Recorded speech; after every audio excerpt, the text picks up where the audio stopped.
Meow.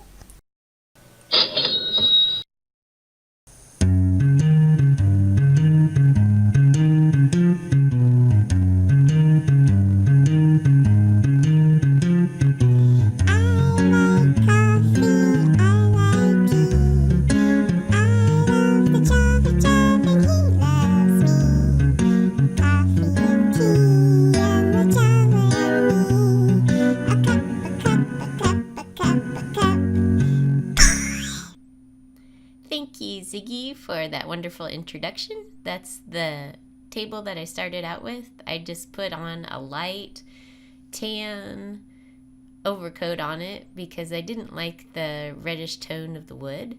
So there it is. It's kind of blonded down. And that's the template that I used. I cut out that template and I measured where they needed to be centered on the table. You see I got 3 different types of coffee cups there. And so I centered them both ways.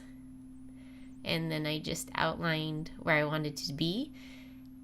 I used the wood corrector markers to outline the coffee cups first, and then I just used latex paint to paint them in afterwards. I used that same tan blonde paint to make 2 of the coffee cups, the lighter shades of the coffee cups. I had to use quite a few layers of that, and you see I used an angled brush so I could really edge it nicely so it would look graphic, it wouldn't look too homemade. And then I used a dark brown.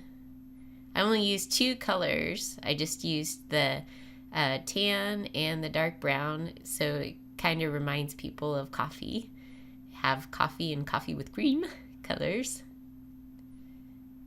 And so I just drew out all 3 of the coffee cups. Each of them were unique. And then I outlined with stencils the wording that I wanted to put on the coffee table.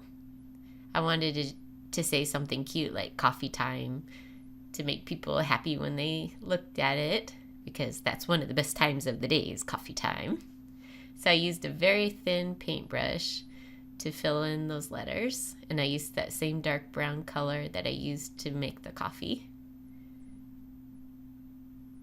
And there it is. Thanks for watching.